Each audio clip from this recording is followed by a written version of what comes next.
আজকে আপা পালিয়েছে, তার জন্য আমরা দেশ স্বাধীন করেছি। আজকে আমাদের দ্বিতীয় বিজয় দিবস। সকাল থেকে অনেক আশা ছিল, এখন আসতে পেরেছি।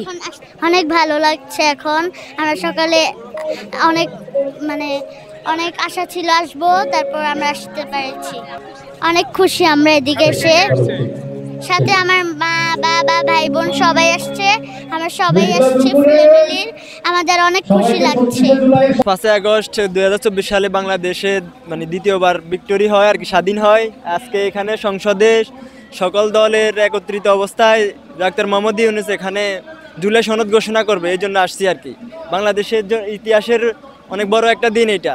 আমরা যেমন এই 5 আগস্ট পরবর্তী সময়ে যেমন আনন্দিত, তেমনি আমাদের মধ্যে একটা হতাশা কাজ করছে যে আমরা যে যৌক্তিক সংস্কার বা যৌক্তিক পরিবর্তনের লক্ষ্যে আমরা আন্দোলন করেছি, সেই পরিবর্তনটা এখন পর্যন্ত আমরা পাই নাই। তাই আমরা অন্তর্বর্তীকালীন সরকারের কাছে বলতে চাই, এই বর্ষপূর্তিতে, এই 36 জুলাইয়ের 1 বছর পূর্তিতে আপনি প্রতিজ্ঞা করুন যে একটা যৌক্তিক সংস্কার করে বাংলাদেশের কাঠামোগত পরিবর্তন অবশ্যই উপহার দিবেন। এই বাংলাদেশের চাঁদাবাজি থাকবে না, বাংলাদেশে বৈষম্য থাকবে না, নতুন বাংলাদেশ হবে বৈষম্যহীন বাংলাদেশ। এই বাংলাদেশের নতুন দখলদার, নতুন চাঁদাবাজ কোনো ক্ষেত্রেই এই দুর্নীতিবাজদের জায়গা হবে না। এই বাংলাদেশের প্রত্যেকটা ক্ষেত্র হবে পরিচ্ছন্ন। আমরা চাই তারুণ্যের হাত ধরেই আবার নতুন বাংলাদেশকে সৃষ্টি করা হোক। আমি একজন তরুণ, সেই ক্ষেত্রে আমরা চাই বাংলাদেশটাকে আমরা তরুণদের হাত ধরে নতুন পথে এগিয়ে নিয়ে যেতে। আজকের দিনের সবচেয়ে বড় প্রত্যাশা হলো সত্যিকারের গণতান্ত্রিক দেশ। প্রতিটি জনগণ যাতে ভোট দিয়ে সে তা নিশ্চিত হতে পারে যে আমার ভোটটা সঠিকভাবে গণনা করা হয়েছে, যেখানে ভোট বাক্স ছিনতাই হয় নাই, যেখানে রাত্রে ঘোষণা দেওয়া হয় নাই, যেখানে রাত্রে ভোট হয় নাই। এটাই সবচেয়ে বড় পাওয়া এবং বড় আশা করি এটা যে সত্যিকার অর্থে গণতান্ত্রিক দেশ প্রতিষ্ঠিত হবে। সকলের মতামতের অধিকার থাকবে, সকলের মতামতের গুরুত্ব থাকবে, সকলে যেন এদেশে ভোট প্রদান করতে পারে, তাদের নেতা নির্বাচন করতে পারে।